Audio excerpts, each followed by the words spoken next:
بسم الله الرحمن الرحيم أرأيت الذي يكذب بالدين فذلك الذي يدعو اليتيم ولا يحض على طعام المسكين فويل للمصلين الذين هم عن صلاتهم ساهون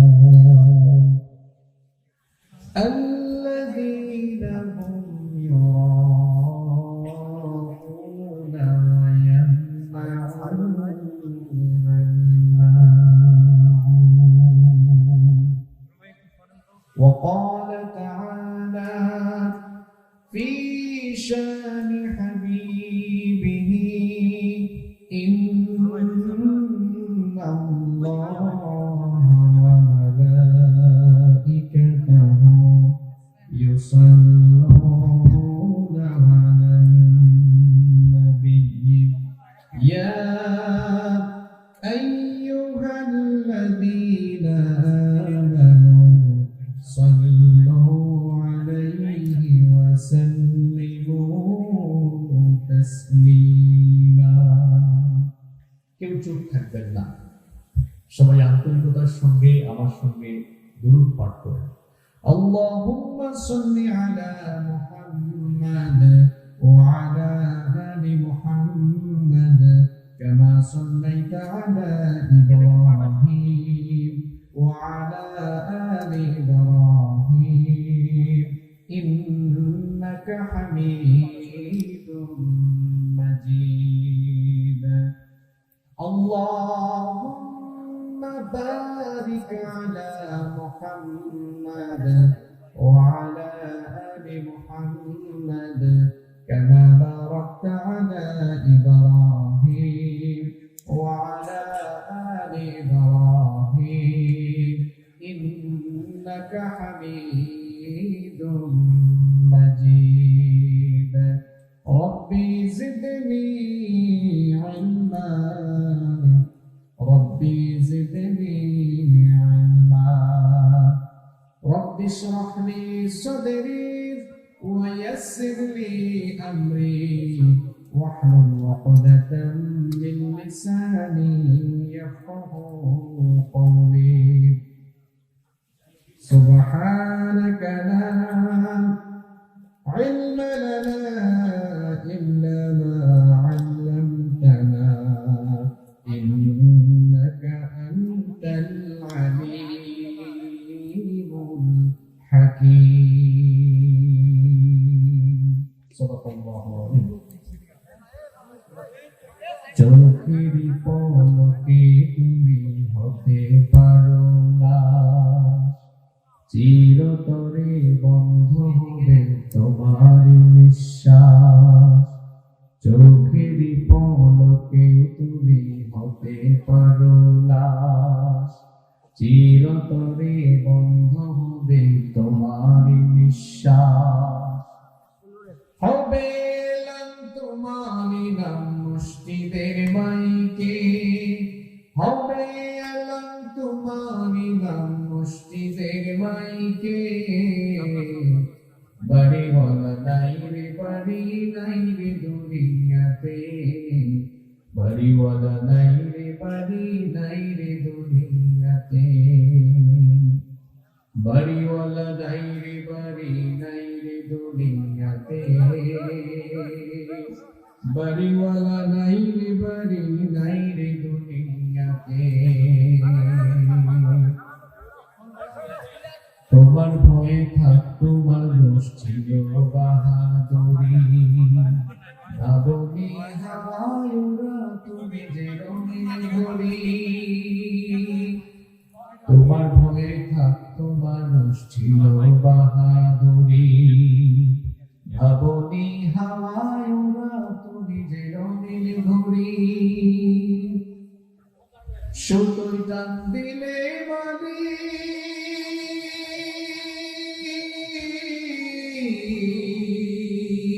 সুতোই টান দিলে মালিক পারবে না থাকিতে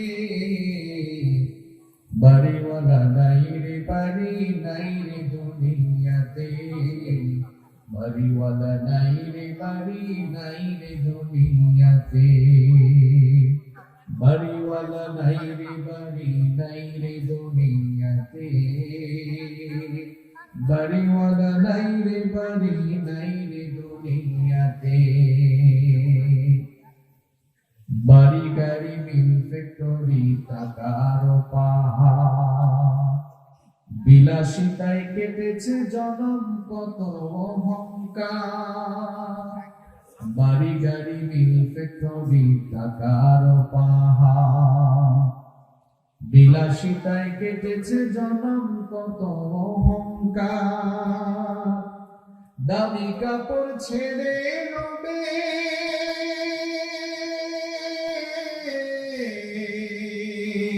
দামি কাপড় ছেড়ে হবে সাদা কাফন পরিতে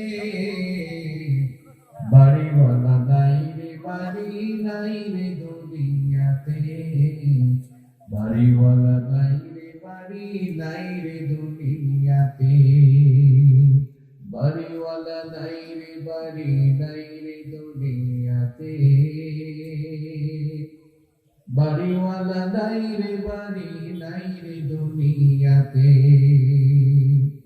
যাদের সাথে চলতে তুমি থাকতে দিবানিশি জানা যায় শরীক হবে তোমার প্রতিবেশী যাদের সাথে চলতে তুমি থাকতে দিবানিশি জানা যায় শরীক হবে তোমার প্রতিবেশী স্বজনেরা নিয়ে যাবে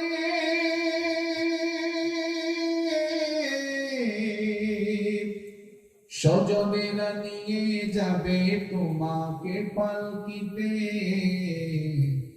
বাড়িওয়ালা নাই রে বাড়ি নাই রে দুনিয়াতে বাড়িওয়ালা নাই রে বাড়ি নাই রে দুনিয়াতে চোখের পলকে তুমি হতে পারো না চিরতরে বন্ধ হবে তোমার নিঃশ্বাস চোখের পলকে তুমি হতে পারো না চিরতরে বন্ধ হবে তোমার নিঃশ্বাস হবে এলাম তোমার নাম মসজিদের মাইকে হবে এলাম তোমার নাম মসজিদের মাইকে বাড়িওয়ালা নাই রে বাড়ি নাই রে দুনিয়াতে বাড়িওয়ালা নাই রে বাড়ি নাই রে দুনিয়াতে বাড়িওয়ালা নাই রে বাড়ি নাই রে দুনিয়াতে বাড়িওয়ালা নাই রে বাড়ি নাই রে দুনিয়াতে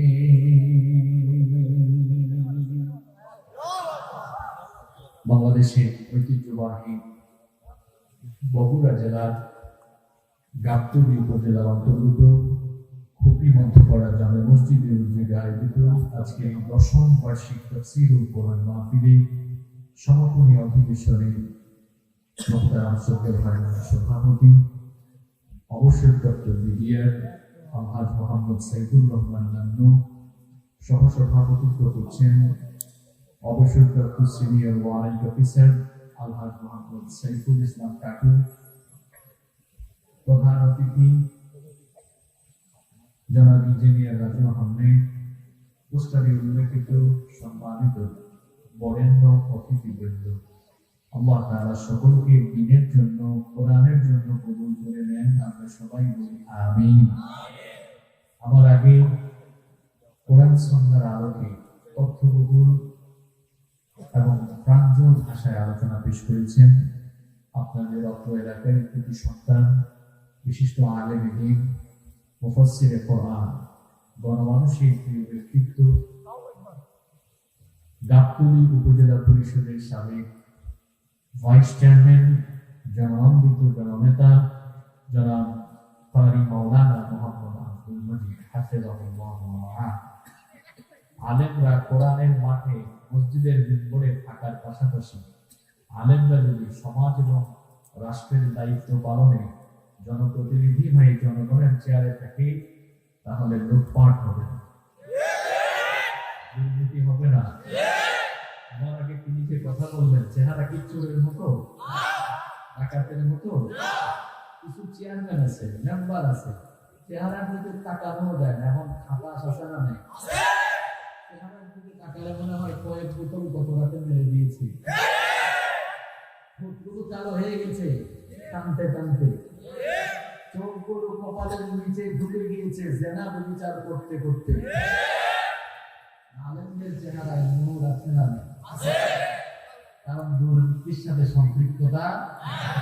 আপনাদের গাবতলী থানায় কি আলেমদের নামে দুর্নীতির মামলা আছে?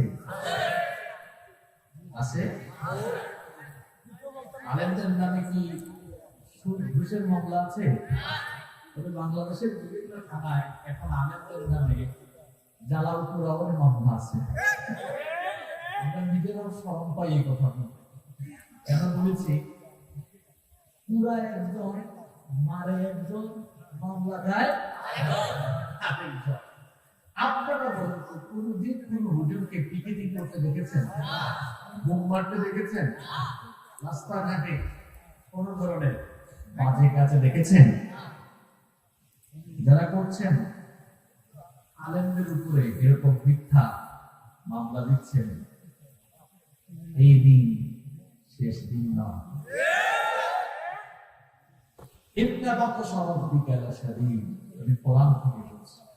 আল্লাহ বলছেন আমার ধরা বড় মারাত্মক। নিশ্চয়ই তোমার রবে, তোমার প্রতিপালকের পাকড়াও, তার ধরা এটা বড় কঠিন। তিনি ধরেন না, ধরেন না, ধরেন না, যখন ধরেন তখন আর ফেরাউন সন্তানকে আল্লাহ ধরেন না, ধরেন না, ধরেন না। এত পরিমাণ খারাপ কাজ, এত জুলুম, এত নির্যাতন করছে, তার নির্যাতনের বর্ণনা কোরআনে এসেছে। অন্য জায়গায় এসেছে ক্ষমতার জন্য মানুষকে জবাই করেছে, বনী ইসরাইলের শিশুদেরকে পর্যন্ত হত্যা করেছে, গলা কেটে দিয়েছে। আল্লাহ ধরে না তারে। মুসা কবিও অবাক, এত জুলুম হয়, আল্লাহ ধরছেন না কেন? আল্লাহ ধরছেন না কেন? আল্লাহ ধরছেন না কেন? যখন আল্লাহ তারে ধরলেন, কি বলেন? সাইজ কেমন করছেন? সাইজটা কেমন করলেন? আল্লাহ দিলেনটা কেমন? দেওয়ার মতো দিয়েছেন। কারণ আপনি ফেরাউন আছে নাকি? এখন কেউ কি খুশি হয়ে ফেরাউন রাখে? মুসা নাম আমাদের সমাজে আছে না নাই? তাহলে কি বুঝলাম আমরা? যুগে যুগে যারা মিথ্যার সাথে, অন্যায়ের সাথে, অপরাধের সাথে সম্পৃক্ত থাকে, ইতিহাস থেকে এদের নাম চিরতরে বিলীন হয়ে যায়। সত্যের পক্ষে, সুন্দরের পক্ষে যারা থাকে, এরা চিরকাল ইতিহাসে অবিস্মরণীয় হয়ে থাকে। আল্লাহ আমাদেরকে সত্য পক্ষেদের সাথী বানিয়ে দাও। বগুড়ার মানুষ বগুড়ার বই ফেরা আমার যদি এরকম দেয়, আমার নিজেরই শরম লাগে। আমি যদি আস্তে আস্তে কথা বলি, এটা মানা যায়, লম্বা সফর করে এসেছি। কিন্তু আপনারা তো হয়তো 2, 4, 5, 10 কিলোমিটার দূর দূরান্ত থেকে অনেকে এসেছেন। আপনারা কি ক্লান্ত হয়ে গিয়েছেন? মাহফিলে আরো কথা বলেছেন হাফেজ মাওলানা মোহাম্মদ নূর সাহেব। প্রথম বক্তা, দ্বিতীয় বক্তা, তৃতীয় বক্তা লেখার দরকার নেই, সবাই বক্তা। আর আমার আগে যারা আমার বয়সে বড়, রেলের দিক থেকেও বড়, সুতরাং তাদেরকে দ্বিতীয় বক্তা, তৃতীয় বক্তা বললে তাদের মর্যাদা খাটো হয়। এজন্য কোনো কিছু লেখার প্রয়োজন নেই, বরং পোস্টারে উচিত বয়সে বড় যারা তাদের নাম উপরে লেখা। আমি বয়সে ছোট আব্দুল মজিদ ভাই, মাওলানা নূর সাহেব ভাইয়ের নিচে আমার নাম লিখলে সুন্দর। কারণ মানুষকে সম্মান দিলে সম্মান পাওয়া। আলোচনার কারণ আগে দিতে পারে, পরে দিতে পারে। যেহেতু আপনি মুসাফির হয়ে আসছিল, তা আপনারা চাইবেন যে মুসাফির মানুষ একটু পরে কথা বলবেন। কিন্তু আব্দুল মজিদ ভাই, নূর সাহেব ভাই, তারা তো আমার বয়সে বড়, তাদের নামের পরে লেখা দরকার। এগুলো আপনাদের এলাকা থেকে আপনারা শুরু করবেন। যেমন আমার বাড়ি সিলেটে, ঢাকা থেকে কোনো বক্তা গেলে ঢাকার বক্তার নাম সিলেটের বক্তার নিচে থাকে, যদি সিলেটের বক্তা বয়সে বড় হয়। এই সিলেটের এই কালচার কে করেছে জানেন? আমাদের পূর্বপুরুষরা, আমাদের বাপ দাদা চাচা ছিলেন, তারা সমাজের চালু করেছেন। এই রেওয়াজ তারা চালু করেছেন যে বড়কে সম্মান করো, ছোটকে স্নেহ করো। আপনারাও পরবর্তী প্রজন্ম আপনাদের এই সমাজে এরকম একটা পরিবর্তন নিয়ে আসতে পারবেন না ইনশাআল্লাহ। আল্লাহ তৌফিক দান করেন। উপস্থিত হযরত উলামা ইকরাম, প্রিয় বগুড়াবাসী, আপনারা সবাই কেমন আছেন? আলহামদুলিল্লাহ। আমাকেও জিজ্ঞেস করেছেন, ধন্যবাদ আপনাদেরকে। আমিও আল্লাহর রহমতে ভালো আছি, আলহামদুলিল্লাহ। আমাদের সবাইকে সুস্থতার সাথে বাঁচিয়ে রেখে আজকের এই সুন্দর আয়োজনে শামিল হওয়ার তৌফিক যিনি দান করেছেন, গলার আওয়াজ বড় করে সবাই বলেন তো তিনি কে? সেই মহান রবের জন্য হৃদয়ের সবটুকু ভালোবাসা, আবেগ, অনুভূতিকে উজাড় করে দিয়ে আমরা খুশি হয়ে কালিমাতুর শুকর আদায় করে করছি আলহামদুলিল্লাহ। অনেক ভাইয়েরা দাঁড়িয়ে আছেন, জায়গা আছে পিছনে, বসে যান। আজকে অনেক গুরুত্বপূর্ণ কথা আছে আপনাদের সাথে ইনশাআল্লাহ। আমি অত্যন্ত খুশি আজকে মাহফিলে আমি যুবকদের ফল দেখতে পাচ্ছি। এই যুবকরা আমাদের ভালোবাসার মানুষ। নবী করিম সাল্লাল্লাহু আলাইহি ওয়াসাল্লাম যুবকদেরকে ভালোবাসতেন কম না বেশি? ইসলাম প্রতিষ্ঠার জন্য সবচেয়ে বেশি মার খেয়েছে বুড়া মানুষ না যুবকরা? ইসলাম প্রতিষ্ঠার জন্য শাহাদাতের মজলানা যারা বেশি পেশ করেছে, বয়সে তারা যুবক না বুড়া? যুবক। এই যে গোটা পৃথিবীতে এখন ইসলামের দুর্দিন চলছে, ইসলামের এই দুর্দিন থেকে ইসলামকে সুদিনে নিয়ে আসতে হবে। এই যুবক তরুণরা যদি প্রতিজ্ঞাবদ্ধ হয়ে দিনের পক্ষে দাঁড়িয়ে যায়, কারণ বাপের ক্ষমতা নাই ইসলামের এই গণজোয়ারকে রুখে দেওয়া। অসংখ্য যুবককে দেখে আমি অত্যন্ত আনন্দিত, আমি প্রফুল্লিত। আল্লাহ আমার এই যুবক ভাইদেরকে দিনের জন্য কবুল করে নাও। সম্ভবত মহিলারা মাহফিলে এসেছেন, মহিলাদের মর্যাদা কিন্তু কম নয়। ইসলাম সর্বপ্রথম গ্রহণ করেছেন আপনারা নয়, ইসলাম সর্বপ্রথম গ্রহণ করেছেন আমাদের মায়েরা। সর্বপ্রথম তো ইসলাম গ্রহণই করেছেন আমাদের মা খাদিজা আত-তাহিরা রাদিয়াল্লাহু আনহা। আল্লাহ আমার এই বগুড়ার মাদেরকে তুমি আম্মাজান খাদিজা রাদিয়াল্লাহু আনহার মতো কবুল করে নাও। শুধু তাই নয়, আমাদের মায়েরা বোনেরা সব দিক থেকে এগিয়ে আছেন, ইসলাম গ্রহণেও তারা এগিয়ে। আবার যখন শাহাদাতের দরকার হয়েছে, জীবন দেওয়ার দরকার হয়েছে, পুরুষের আগে দিনের জন্য মহিলারা জীবন কুরবানি দিয়েছে সুমাইয়া রাদিয়াল্লাহু আনহা। তাহলে বোঝা গেল মহিলাদের অবদান ইসলামে মোটেও কম না। এজন্য ইসলাম আমাদের মায়েদেরকে, বোনেদেরকে এমন সম্মান দিয়েছে। আমরা পুরুষ মানুষ, আমাদের পায়ের তলায় স্যান্ডেল, জুতা, আর ইসলাম নারীকে মায়ের জাতি হওয়ার কারণে এমন সম্মান, এমন মর্যাদায় ভূষিত করেছে। আমাদের নারী যারা মায়ের জাতি, তাদের পায়ের তলায় আল্লাহ তার বেহেশত রেখে দিয়েছে। সুবহানাল্লাহ। আল্লাহ আমার মাহবুবদেরকে কবুল করে নাও, সম্মান করতেছি। আমি আর অপ্রাসঙ্গিক একটা কথাও বলবো না। আমরা আল্লাহর কোরআন থেকে বর্তমান পৃথিবী বাস্তবতাকে সামনে রেখে আল্লাহর কালাম থেকে হেদায়েতের উদ্দেশ্যে আলোচনা শুনবো। আপনারা কি মুনাজাত পর্যন্ত থাকতে পারবেন? ইনশাআল্লাহ। কারা কারা থাকবেন না একটু হাত তুলুন।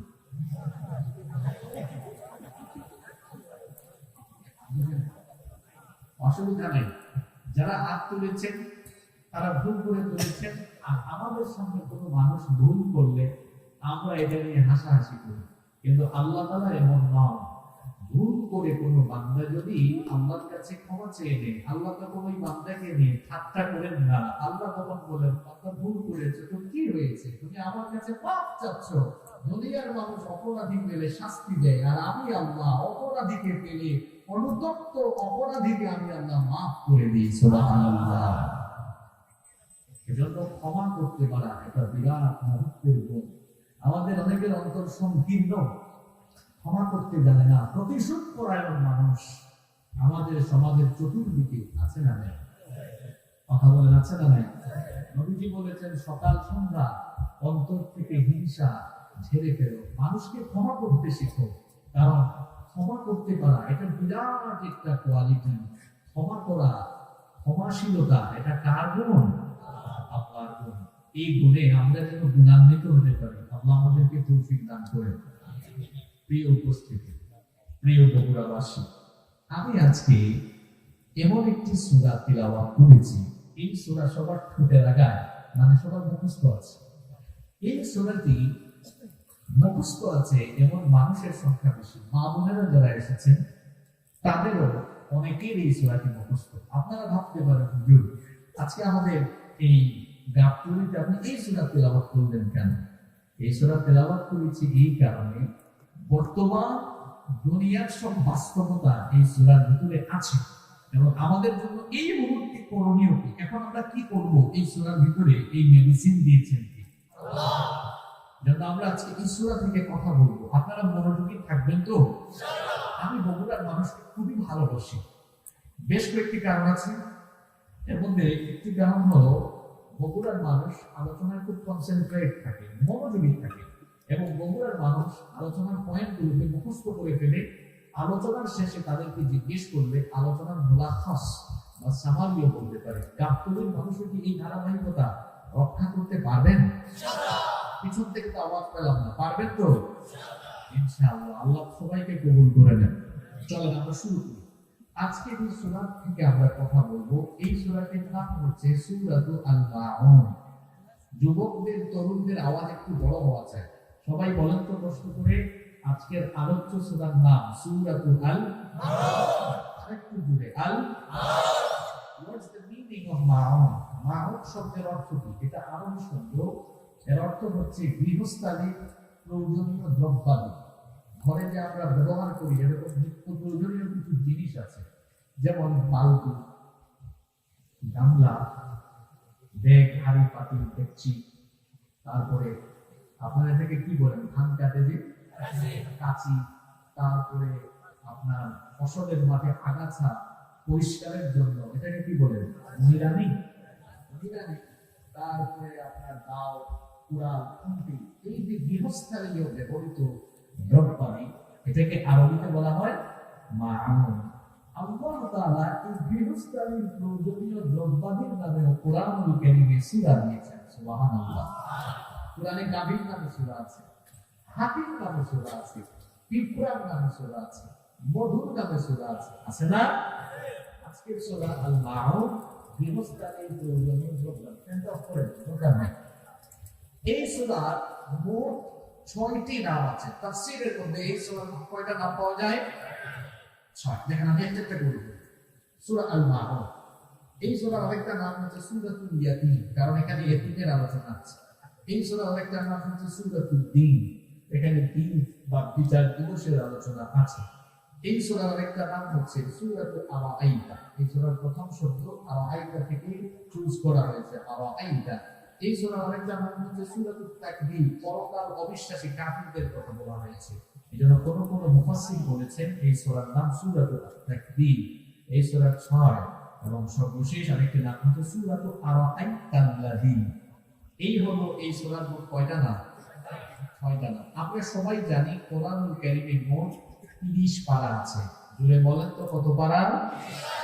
আজকের এই সূরাটি কোরআনুল কারীমের লাস্ট ফাইনাল পারা, সর্বশেষ পারায় অবস্থিত। সর্বশেষ পারা কত পারা এটা? তাহলে আজকের সূরা কত নম্বর পারায়? ৩০ নম্বর পারায়। এই সূরার আয়াত সংখ্যা হলো মোট ৭, রুকু সংখ্যা ১।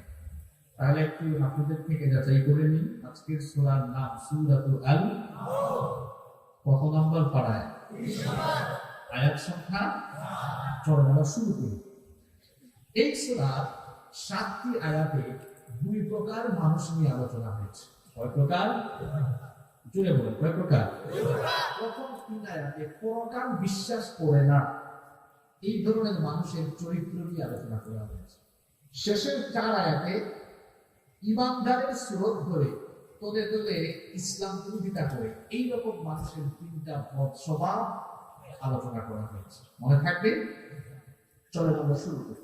প্রথম ৩ আয়াতে পরকাল মানে না, পরকাল বিশ্বাস করে না, এই ধরনের লোকদের কয়টা বদ চরিত্র তুলে ধরা হয়েছে?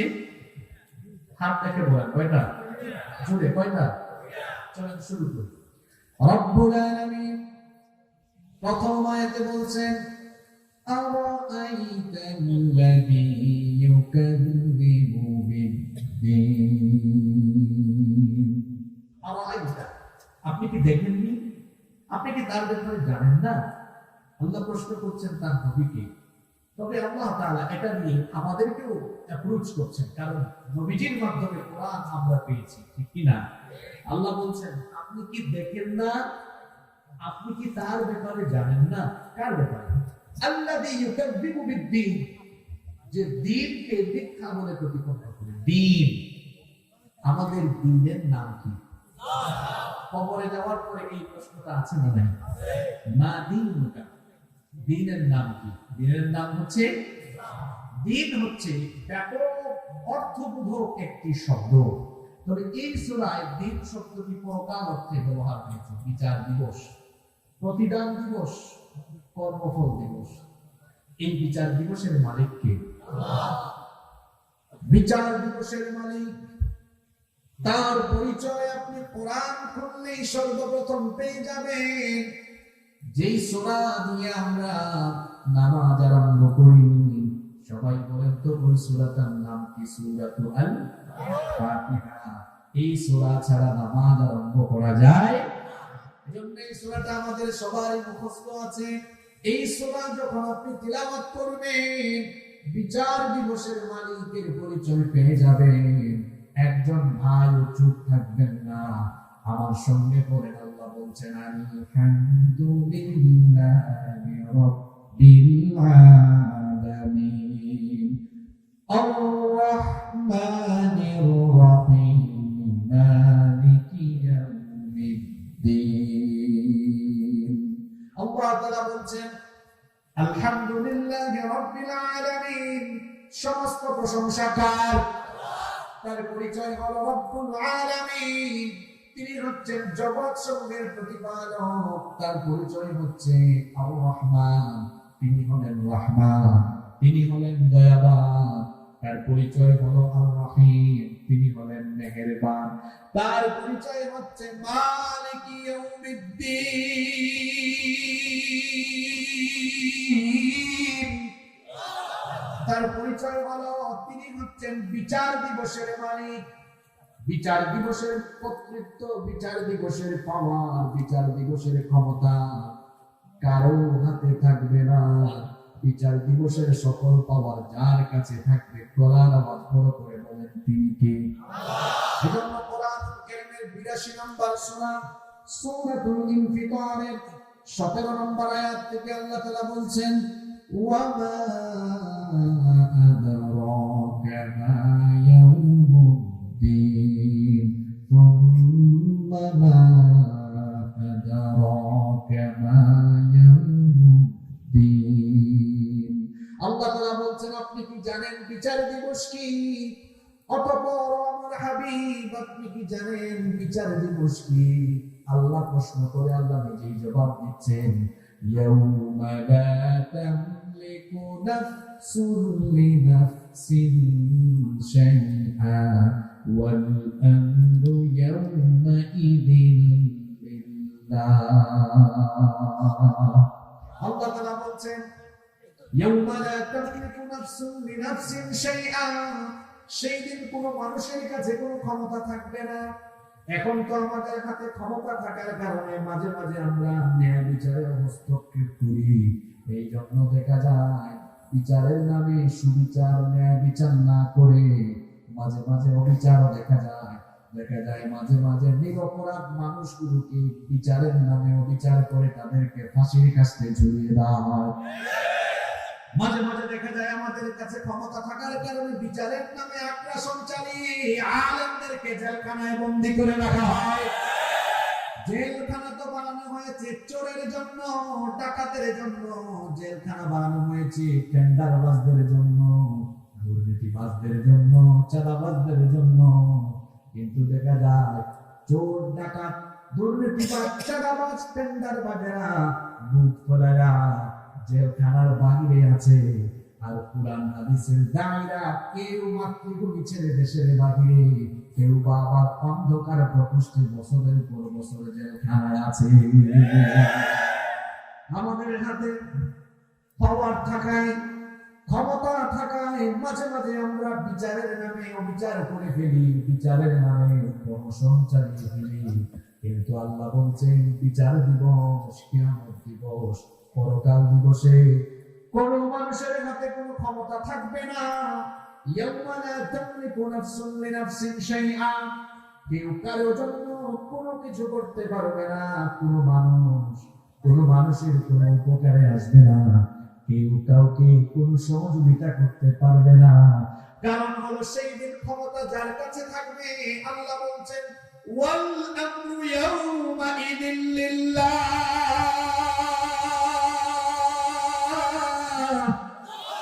আল্লাহ বলছেন বিচারের দিবসে ক্ষমতা যার হাতে থাকবে, কোলার আওয়াজ বড় করে বলেন তিনি কে। সেই দিন বুঝবেন বিচার কারে করে। যারা আজকে আলেমদের উপরে জালেম হয়ে জুলুম করছেন, প্রত্যেককে আল্লাহর আদালতে আসামি হওয়া লাগবে। আল্লাহ বলছেন আমার হাবিব আরাআইতাল্লাযী ইউকাযযিবু বিদ্দীন, আপনি কি তাদেরকে দেখেন না পরকাল যারা অবিশ্বাস করে, বিচার দিবস যারা অবিশ্বাস করে। বিচার দিবসের মালিকের আমরা পরিচয় পেলাম, বিচারের দিবসকে অস্বীকার করে মৃত্যুর পরে আবার আল্লাহর সামনে দাঁড়াতে হবে। এই রকম অনুভূতি আমাদের সমাজের অনেক মানুষের মধ্যে আছে। যদি থাকতো তাহলে কি ফজরের নামাজ কাজা করতো? বিচার দিবসে আল্লাহর সামনে আমি দাঁড়াবো, এই ভয়টা যদি বান্দা তার অন্তরে রাখতো, তাহলে কি রাতের বেলা মোবাইল ফোন হাতে নিয়ে পর্নোগ্রাফি দেখতে পারতো? যদি বিচারের দিবসে আল্লাহর সামনে দাঁড়িয়ে বিচারের সম্মুখীন হওয়া লাগবে, এই ভয়টা যদি বান্দার অন্তরে থাকতো, তাহলে কি বান্দা সুদ খেতে পারতো? বিচার দিবসে বিচারের সম্মুখীন হয়ে আল্লাহর সামনে আসামির কাঠ করায় দাঁড়াবো, এই ভয় থাকলে কি মা বোনেরা পর্দা ছাড়া ঘর থেকে বের হতো? অনেকেই আছে বিচার দিবসে আল্লাহর সামনে দাঁড়াবে, এই অনুভূতি নাই। এই অনুভূতি না থাকার কারণে আজকের যুবকগুলো, তরুণগুলো অপসংস্কৃতির আগ্রাসনে তাদের চরিত্রকে তারা শেষ করে দিচ্ছে। খবরদার, খবরদার যুবক ভাইরা, মৃত্যুর পরে আরেকটা জীবন আছে, সেই জীবনে আল্লাহর কাছে বিচারের সম্মুখীন হওয়া লাগবে। যদি এই ব্যাপারে কারো বিন্দু পরিমাণ সন্দেহ থাকে, তো আল্লাহ তাআলা কি বলছেন খুব ভালো করে শুনেন।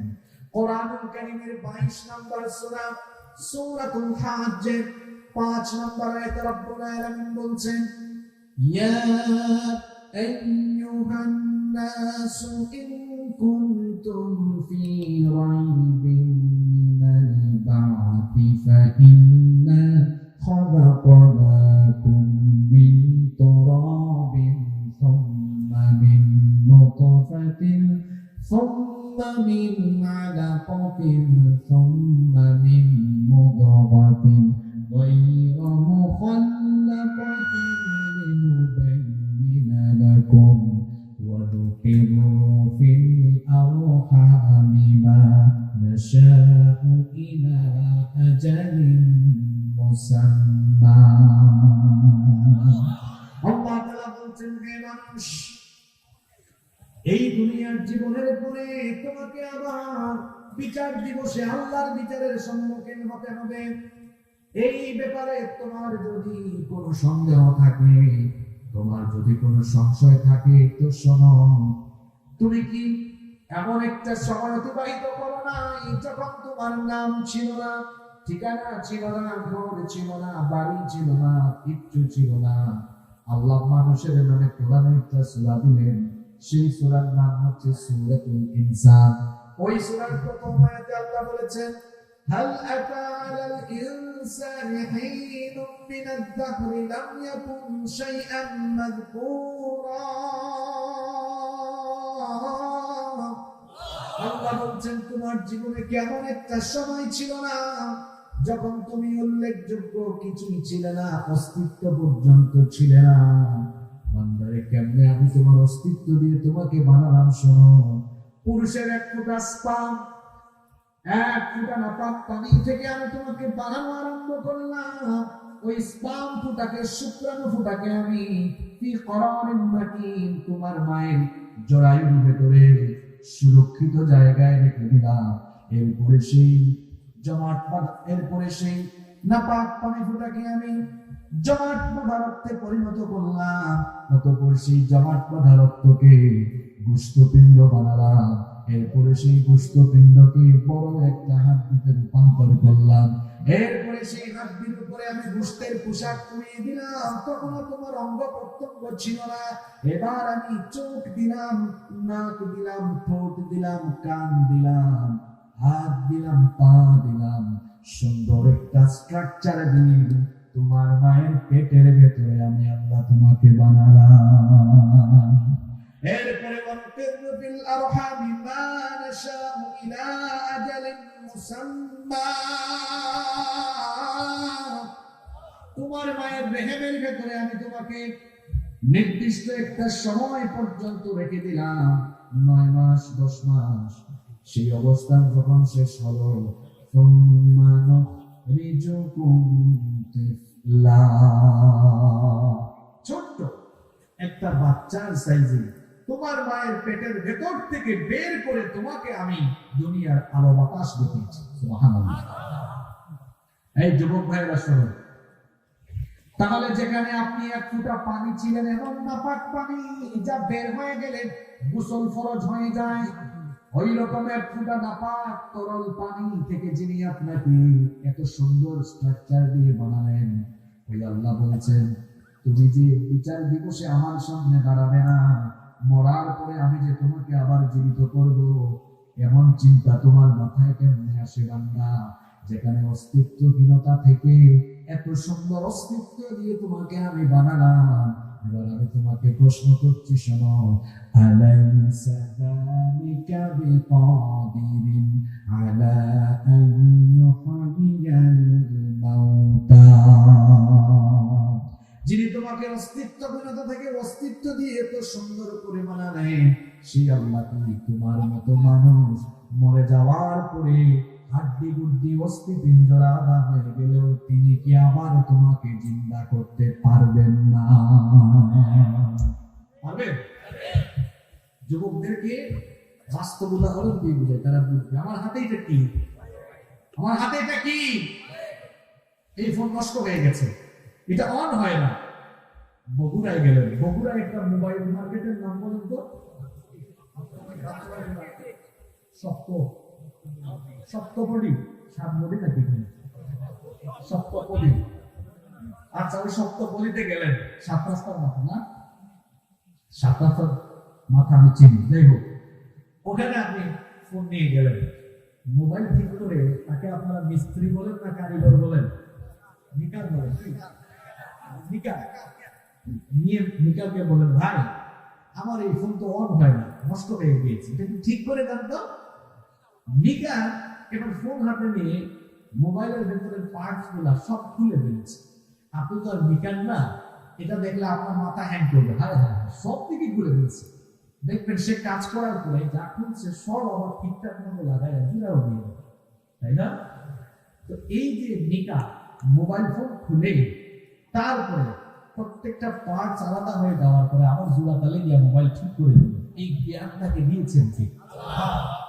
সেই জ্ঞানের পরিমাণ কতটুকু? আল্লাহ বলছেন, ওয়ামা উতীতুম মিনাল ইলমি ইল্লা কালিলা, খুব সামান্য। আল্লাহর কাছ থেকে জ্ঞান পেয়ে মিস্ত্রি নিকার যদি পার্টস গুলো খোলার পরে আবার জোড়া লাগাতে পারে, তো জ্ঞানদাতা সেই আল্লাহ। আমার আপনার শরীরের পার্টস, হাত পা, হাড্ডি গুড্ডি, মাংস সব আলাদা হয়ে গেলে এগুলোকে আবার জোড়া লাগাইয়া বিচারের মাঠে আমাদেরকে আল্লাহ হাজির করতে পারবেন না। বিশ্বাস হয়? তাহলে যুবক তুমি নামাজ ছাড়ো কেন? তাহলে তুমি মোবাইলে পর্নোগ্রাফি দেখো কেন? তাহলে তুমি চলাফেরা ওয়েস্টার্ন কালচারের মতো করে কেন? মনের পর্দা ছেড়ে দাও কেন? বাবারা সুদের সাথে সম্পৃক্ত কেন? বিবেককে প্রশ্ন করুন। সমাজের এই সকল মানুষদেরকে উদ্দেশ্য করে আল্লাহ বলছেন, তাকায় দেখো চতুর্দিকে বিচার দিবসকে এইরকম মিথ্যা মনে করে, সন্দেহ করে এইরকম মানুষ আছে। তাদেরকে আমরা চিনবো কেমনে? বিচার দিবসকে মিথ্যা মনে করে এইরকম পরকাল অবিশ্বাসী কাফিরদের দুইটা স্বভাবের পরের আয়াতগুলোতে যিনি তুলে ধরলেন, তিনি কি? আসতে বলবেন না, জোরে বলেন, তিনি কি? এদের স্বভাব হলো নাম্বার 1, প্রথম স্বভাবের কথা আল্লাহ বলছেন, ফাযালিকাল্লাযী ইয়াদউল ইয়াতীম। সে হলো ওই ব্যক্তি যে ইয়াতীমকে ধাক্কা দেয়। ইয়াতীম বুঝেন তো আপনারা? ইয়াদউল ইয়াতীমের কয়েক রকমের ব্যাখ্যা তাফসীরে এসেছে। ইয়াদউল ইয়াতীম আই ইয়াকুলু মালাল ইয়াতীম, পরকাল যারা অবিশ্বাস করে, বিচার দিবস যারা সন্দেহ করে, এদের চরিত্র হলো এতিমের কাছ থেকে ধন সম্পদ লুটে পুটে নিজেই খেয়ে ফেলে। অবশ্যই এতিমের মাল খায়, এইরকম ডাকাত বগুড়াতে নাই। শুধু তাই নয়, কোন এতিম যখন গিয়ে বলে আমাকে একটু সাহায্য করো, তখন এতিমকে দাঁড় করিয়ে রাখে, কটূক্তি করে, এতিমকে ঘাড় ধাক্কা দেয়, গলা ধাক্কা দেয়। এইরকম হারামখোর আমাদের সমাজে আছে না নাই? অনেক মানুষ আছে, বিশেষ করে যৌথ অনেক পরিবার আছে, 4 ভাই 5 ভাই একসাথে থাকে। যখন কোনো ভাই মারা যায়, ওই ভাইয়ের যদি 1-2টা এতিম বাচ্চা থাকে, তো দেখা যায় ঘরের অন্যান্যরা ওই এতিম বাচ্চাটাকে দিয়ে ঘরের সব কাজ করায়, সবার কাজ করায়, ইচ্ছা মতো গালিগালাজ করে, আবার মাঝে মাঝে মারপিট করে। এইরকম জালিম আমাদের বাংলাদেশে নাই।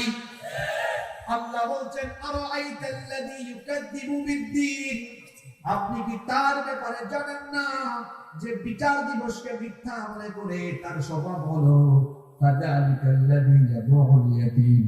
সে হলো ওই ব্যক্তি যে এতিমের সাথে রূঢ় আচরণ করে, এতিমের উপর জুলুম করে, এতিমের মাল ভক্ষণ করে। সে হলো ওই ব্যক্তি যে এতিমকে গলা ধাক্কা দিয়ে দেয়। একটা ঘটনা আমার মনে পড়লো এতিমের ব্যাপারে, আমি কি বলবো? আবু জাহালের নাম আমরা সবাই শুনেছি।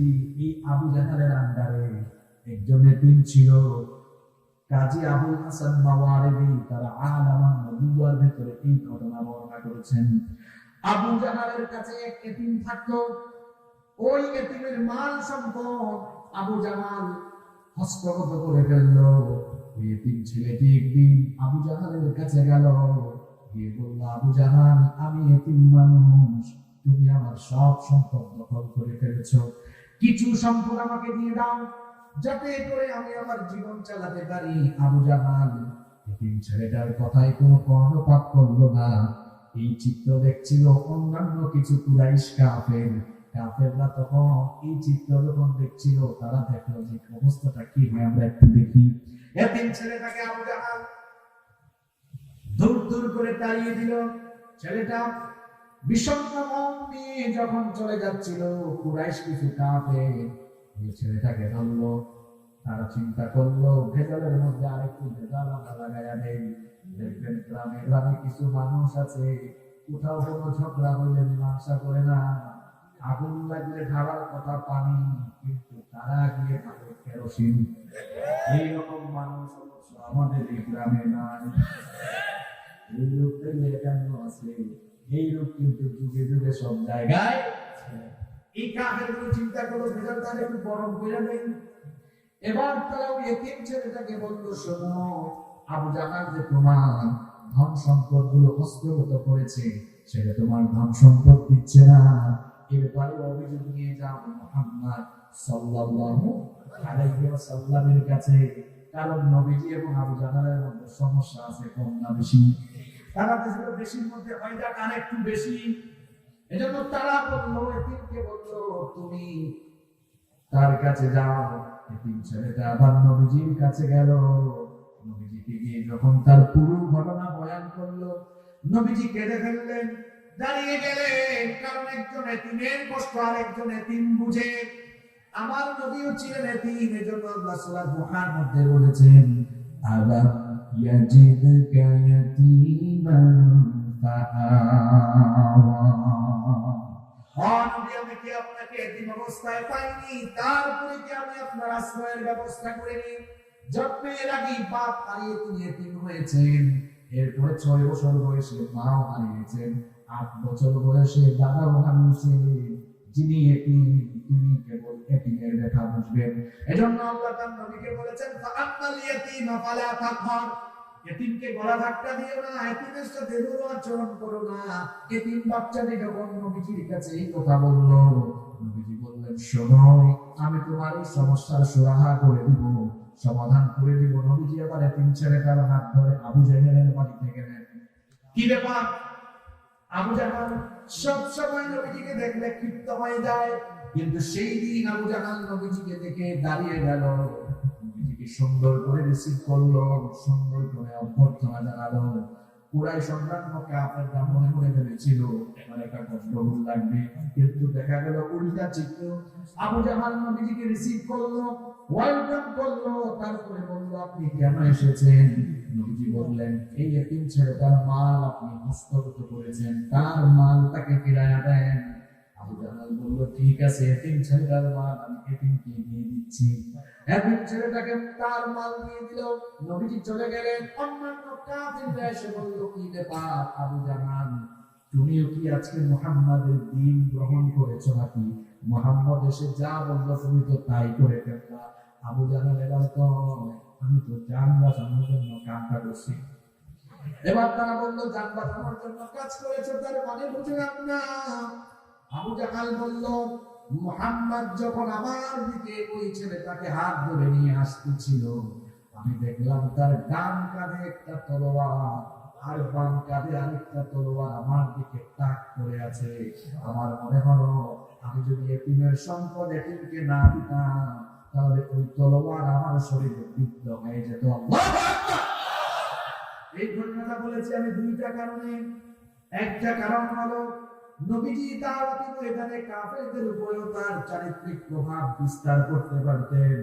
আজ আমরা দেখা যায় দাওয়াতি জায়গায় অনেক জায়গায় গিয়ে আমাদের চারিত্রিক প্রভাব আমরা বিস্তার করতে পারি না। তার কারণ হলো আমাদের আমল আখলাকের মধ্যে ঘাটতি আছে না নাই? কিন্তু নবীজি কাফের মুশরিকদের সামনেও যখন দাওয়াত দিয়েছেন, কাফের মুশরিকরাও নবীজির চরিত্রে প্রভাবিত হয়ে যেত। আল্লাহু আকবার!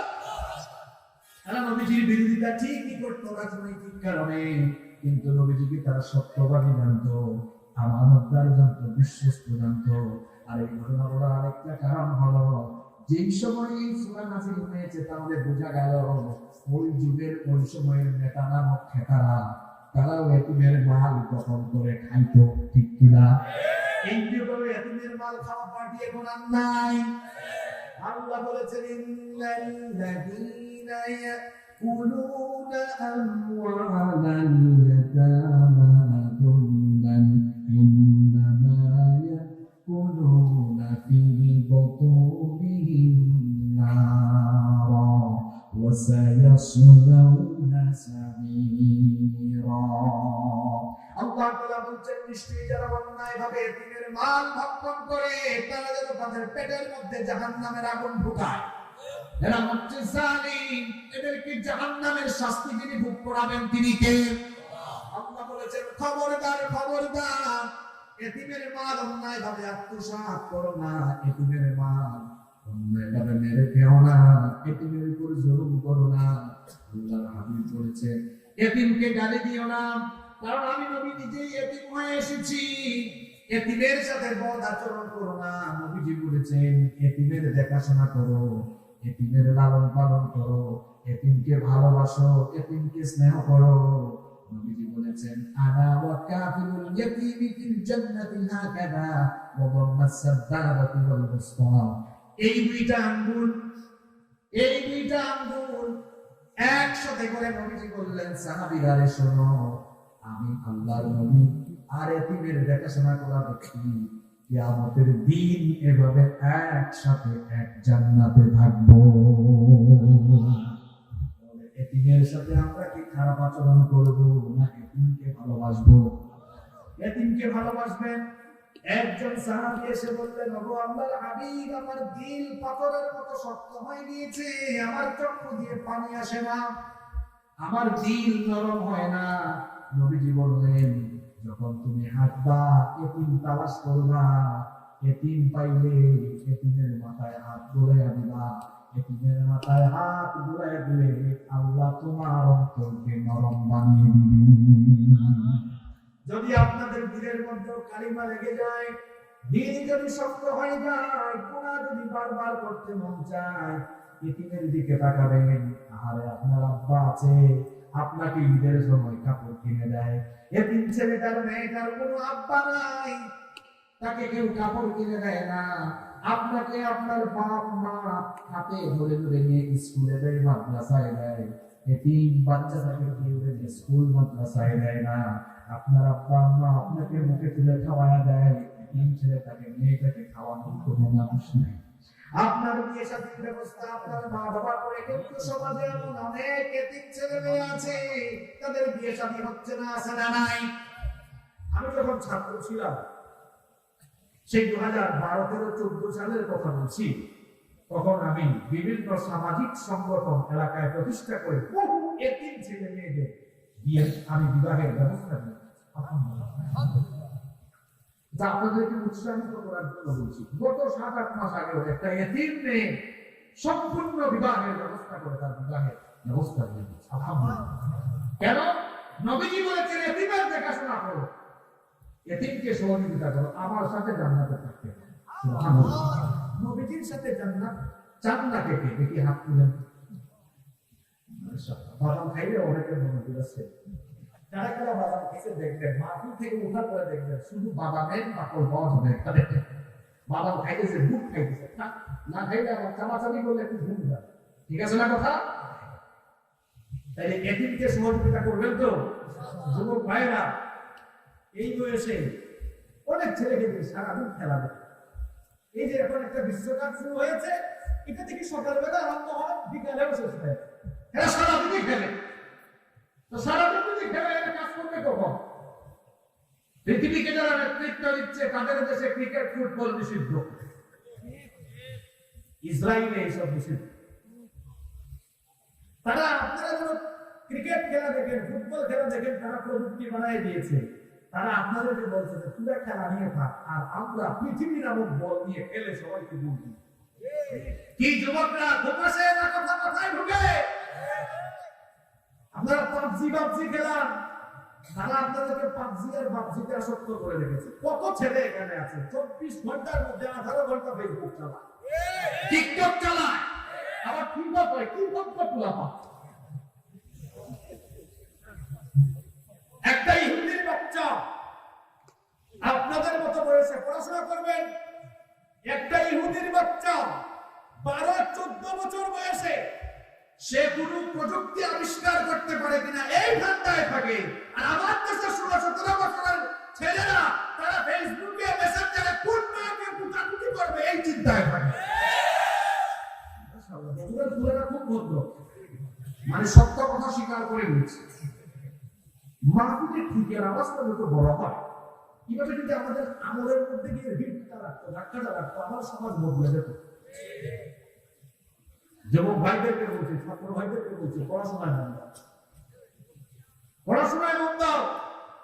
যে সময় তোমরা ফেসবুক চালাও, এই সময়টা তুমি কোরআন টেবিলে দিতা, আমার দেশে ঘরে ঘরে বিজ্ঞান। আজকে আমরা হুজুররা কিছু দুঃখের কথা বলে যাই, এগুলো সব জায়গায় বলতেও পারি না। ইসরায়েল নিয়ে একটা পোস্ট ফেসবুকে লিখতে পারি না, একটা বক্তব্য দিলে সেটা ফেসবুকে আপলোড দিতে পারি না, কারণ এই পেজগুলো তারা নিয়ন্ত্রণ করে, পেজে রেস্ট্রিকশন দিয়ে দেয়, পেজকে বাতিল করে দেয়, ডিলিট করে দেয়।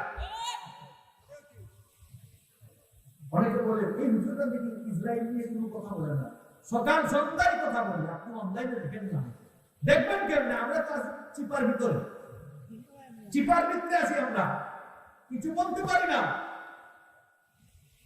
আমার নিজের একটা ফেসবুক পেজ আছে, 3 বছর জেলখানা ছিল। জেলখানা মানে এখানে অনেকে বুঝবেন, মানে পেজে রেস্ট্রিকশন দেওয়া ছিল, রিচ কমিয়ে দিয়েছে, বেশ কয়েকটা পেজ ডিলিট করে দিয়েছে। আজকে যদি আমাদের ছেলেরা পড়াশোনা করতো, পড়াশোনা করতো। এই যে হামাস মার খেয়েছে এত বছর, অস্ত্র শস্ত্র না, তারা নিজেরাই মার খাইয়া পড়ে এখন নিজেরাই এমন অস্ত্র বানিয়েছে, ইসরায়েলিদের আয়রন ডোমকে তারা ছিন্ন ভিন্ন করে দিয়ে ইসরায়েলকে জনমের মতো শাস্তি করে দিয়েছে। এই যুবকরা ঠিকঠাকের আওয়াজের মতো যদি এই যুবকগুলো পড়াশোনায় বন্ধে আমি যদি চিন্তা করে আগামীতে ফেসবুকের বিকল্প হিসাবে আমি একটা অ্যাপস বাংলাদেশে আবিষ্কার করব, ইউটিউবের বিপরীতে আমরা আগামী দিনে বাংলাদেশে মুসলিম উম্মার জন্য আরো নতুন নতুন অ্যাপস আনবো যেগুলোতে কন্টেন্ট ক্রিয়েট করা যায়। তাহলে দেখা যাবে ইহুদিদেরকে মোকাবেলার জন্য অস্ত্র শস্ত্রের যেমন দরকার আছে তার পাশাপাশি বুদ্ধিবৃত্তিক এগিয়ে যেতে হবে। ওদেরকে মোকাবেলার জন্য প্রযুক্তিগত যুদ্ধ লাগবে, প্রযুক্তিতে তাদেরকে মাথা নত করাইয়া প্রযুক্তিতেও তাদের উপরে আমাদের স্থান দখল করে দিতে হবে। এজন্য যুবকরা কি ফেসবুকিং করবে, মেয়েদের পিছনে ঘোরাফেরা করবে না পড়াশোনা করবে? কথা কয় না। পড়াশোনা করবো তো এক একজন এখন যে পড়াশোনা করো তোমরা গত 7-8 বছর ধরে দেখতেছি ঢাকা বিশ্ববিদ্যালয়ে পরীক্ষা দিয়া সাংবাদিক ভাই বলছে আপনার এইচএসসি রেজাল্ট কি? আইএমজিপিএ পায়। আইএমজিপিএ এই তোমাদের পড়াশোনার অবস্থা। পড়াশোনায় মনোযোগ দাও, পড়াশোনা করো, নিজের বেসিক নলেজকে ইনক্রিজ করো, মেয়েদের পিছনে ঘুরঘুর করা বাদ দাও। তোমার যখন ক্যারিয়ার সুন্দর হবে, চরিত্র সুন্দর হবে, তুমি মেয়ের পিছনে ঘুরবা কেন? তোমার চরিত্র ভালো হলে, ক্যারিয়ার ভালো হলে, সমৃদ্ধ হলে হাজার হাজার মেয়ের বাপ তোমার কাছে মেয়ে বিয়ে দেওয়ার জন্য লাইন ধরে দাঁড়ায় থাকবে। এজন্য যুবক ভাইয়েরা চরিত্র ঠিক করতে হবে, ক্যারিয়ার ঠিক করতে হবে। পারবো তো? পারবো তো? কষ্ট হচ্ছে আপনাদের? তাহলে এই সূরার প্রথম 2টা আয়াত আমরা পড়ছিলাম, আরাআইতাল্লাযী ইউকাযযিবু বিদ্দীন, আপনি কি তাদেরকে দেখেন নাই যারা বিচার দিবসকে মিথ্যা মনে করে? তাদের 1 নাম্বার স্বভাব হলো এতিমকে তারা গলা ধাক্কা দেয়, ফাযালিকাল্লাযী ইয়াদউল ইয়তীম। এদের 2 নাম্বার স্বভাব হলো আল্লাহ পরে বেড়াতে বলছেন ওয়ালা ইয়াহুদ্দু আলা তাআমিল মিসকিন। কষ্ট হতে লাগে আপনাদের? এই তো মাত্র নাই করতেছি আপনাদেরকে। এখন এমন এমন কথা বলবো বলেন আমাদের এলাকার সব চারপাশের সাথে সব মিলে যাচ্ছে কেন? শুনবেন তো? এটা 2 নাম্বার স্বভাব হলো ওয়ালা ইয়াহুদ্দু আলা তাআমিল মিসকিন। মিসকিনদেরকে খাবার দান এরা উদ্বুদ্ধ হয়। মিসকিন হলো নিঃস্ব, অসহায় ব্যক্তি, অভাবী ব্যক্তি, যে তার অভাব ভালোভাবে পুরোটা পূরণ করতে পারে না। মিসকিনকে আপনি খাবার দিবেন, খাবার দিতে উৎসাহিত করবেন। মিসকিনকে খাবার দিয়ে আপনি মিসকিনের প্রতি দয়া করবেন না, বরং আপনার সম্পদের ভেতরে মিসকিনের হক যিনি রেখে দিয়েছেন গলার আওয়াজ বড় করে বলেন তিনি কি? এজন্য আল্লাহ বলেছেন ওয়াফি আমওয়ালিহিম হাক্কুল লিস-সাইলি ওয়াল মাহরুম।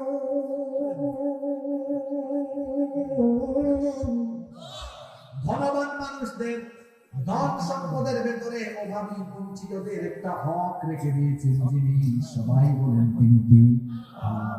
তাদের হক তাদেরকে দাও, নিজে শুধু পেট ভরে খেও না। তোমার ডানে বামে সামনে পিছনে চতুর্দিকে এতিম মিসকিনের দিকে তাকাও, অভাবী অসহায়দের দিকে তাকাও। পরকাল অবিশ্বাসী লোকেরা এরা মিসকিনদেরকে খাবার দেয় না, এতিমের সাথে ভালো আচরণ করে না। এজন্য রব্বুল আলামিন কোরআনুল কারীমের 89 নাম্বার সূরা সূরাতুল ফজরের 17 এবং 18 নম্বর আয়াতে বলছেন কাল্লা বাল লা তুকরিমুনাল ইয়াতীম ওয়া লা তাহাদ্দুনা আলা তাআমিল মিসকিন। কখনো নয় পরকাল বিশ্বাসী লোকেরা তোমরা তো এতিমদেরকে সম্মান করো না, মিসকিনদেরকে খাবার দিতে উৎসাহিত হও না। কিন্তু অন্যদিকে ইমানদার নেককার যারা জান্নাতি লোকদের বৈশিষ্ট্য আল্লাহ বললেন, আল্লাহ তাআলা বলছেন ওয়া ইউতিউনা তাআমা আলা হুব্বিহি মিসকিনাও ওয়া ইয়াতীমাও ওয়া আসীরা। জান্নাত অনুসন্ধানী লোকেরা খাদ্য তাদের কাছে প্রিয় এবং আকর্ষণীয় হওয়া সত্ত্বেও তারা এতিম মিসকিন এবং বন্দীদেরকে খাদ্য দেয়। তারা এই যে মানুষকে খাবার দেয়, মানুষ দেখাবার জন্য দেয় না, বরং এই যে মানুষকে অভাবীদেরকে নিঃস্বদেরকে খাবার দেয়, যাকে খুশি করার জন্য, সবাই বলেন তিনি কি? এজন্য পরের আয়াতে আল্লাহ বলছেন, এরা বলে ইন্নামা নুতইমুকুম লিওয়াজহিল্লাহি লা নুরিদু মিনকুম জাযাআন ওয়ালা শুকুরা। নিশ্চয়ই আমরা তোমাদেরকে খাবার দিচ্ছি, খাবার খাওয়াচ্ছি একমাত্র আল্লাহর সন্তুষ্টির জন্য, তোমাদের কাছ থেকে কৃতজ্ঞতা, তোমাদের কাছ থেকে ধন্যবাদ পাওয়ার জন্য নয়, বরং যাকে সন্তুষ্ট করার জন্য দিচ্ছি। সবাই বলেন তিনি কি? এবার আপনাদের ওয়াক্ত বসেছে। প্রথম 3টা আয়াতে পরকাল মানে না, বিচার দিবস মানে না, এমন লোকদের 2টা পদ আমল করলাম। একটা আমল হলো এতিমদের সাথে ভালো আচরণ করে না, এতিমের মাল মেরে খায়। 2 নাম্বার হচ্ছে মিসকিনদেরকে খাদ্য দেয় না। এবার পরের 4টা আয়াতে আল্লাহ ঈমান আনার করে ধোঁকাবাজি করেছে এই ধরনের মুনাফিকদের ব্যাপারে নাযিল করেছেন। মুনাফিক তো আমাদের সমাজে নাই। কেউ যদি বলে হুজুর আমি হিন্দু দেখবো, অনেক হিন্দু দেখবো, কোথায় যাব? আমি বলবো ভাই কষ্ট করে প্রতিবেশী দেশে যান, দেখবেন সেই দেশে গেলে কোটি কোটি হিন্দু আপনি দেখতে পাবেন। কেউ যদি বলে হুজুর আমি খ্রিস্টান দেখবো, কোথায় যাব? বলবো আপনি ইউনাইটেড কিংডম অথবা ইউনাইটেড স্টেটে চলে যান, কোটি কোটি খ্রিস্টান পাবেন। কেউ যদি বলে হুজুর আমি বৌদ্ধ দেখবো, কোথায় যাব? আমি বলবো আপনি চীন এবং মিয়ানমারে যান, কোটি কোটি বৌদ্ধ সেখানে আছে। কেউ যদি বলে হুজুর আপনি ইহুদির বাচ্চা দেখবো, কোথায় যাব? বলবো আপনি ইসরায়েলে যান। কিন্তু কেউ যদি আমাকে প্রশ্ন করে বসে হুজুর মুনাফিক দেখবো, কোন দেশে যাব? মুনাফিকের কি আলাদা কোনো দেশ আছে নাকি? মুনাফিকের আলাদা কোনো দেশ নাই। তার কপালে কিংবা পিঠের মধ্যে কোনো সাইনবোর্ডও নাই। কপালে লেখা যায় আমি মুনাফিক, পিঠের মধ্যে সাইনবোর্ড লাগায় না আমি মুনাফিক। মুনাফিক চিনা বড় মুশকিল, কারণ মুনাফিক তার মাথায় টুপি দেয়, দাড়িও রাখে, নামাজের সামনের কাতারেও যায়, রোজাও রাখে, মজা করে যাকাত দেয়, সুন্দর সুন্দর পাঞ্জাবি পরে জুব্বাও গায়ে দেয়। এইরকম ইসলামের লেবাস ধরে, যেখানে শুধু পায় তলে তলে ইসলামকে জবাই করে। এখন এই মুনাফিক চিনবেন আপনি কেমনে? মুনাফিক চিনতে হয় তার স্বভাব দিয়ে, মুনাফিক চিনতে হয় তার চরিত্র দিয়ে। আজকে যে সূরা নিয়ে আমরা কথা বলছি, এই সূরার শেষের 4টা আয়াতে এই মুনাফিক লোকদের 3টা বদ চরিত্রের কথা তিনি বলেছেন। সবাই বলেন তিনি কি? এখন যদি কেউ উঠে, আপনারা ভাববেন এর এই রোগে ঢুকছে। বুঝতে পেরেছেন? কারণ এখন যে পয়েন্টগুলো আসবে এটা কারো কারোর সাথে মিলে যাবে। কেউ কি রাগ করবো না? বরং আপনার হেদায়াত এর দোয়া করে হেদায়াত নিয়ে আমরা বাড়ি ফিরবো ইনশাআল্লাহ। এবার আসেন আল্লাহ মুনাফিকদের ব্যাপারে কি বলছেন শুনেন। আল্লাহ বলছেন ফাওয়াইলুল লিল মুসাল্লিন, অতঃপর ওয়াইল ধ্বংস নামাজীদের জন্য। বগুড়ার মানুষ বলেন তো আপনারা, নামাজ আল্লাহ দিয়েছেন ধ্বংস হওয়ার জন্য না জান্নাত পাওয়ার জন্য? জুড়ে বলতে হবে। তাহলে আল্লাহ যে বললেন ধ্বংস নামাজীদের জন্য, তার মানে হলো নামাজ আদায় করে, নামাজ পড়ে কিছু লোক জান্নাতে যাবে, আবার নামাজি হয়ে টুপিওয়ালা হয়েও কিছু মানুষ জাহান্নামে যাবে। তাদের জন্য আল্লাহ বলেছেন ওয়াইল। ওয়াইল এটা কেমন জায়গা শুনে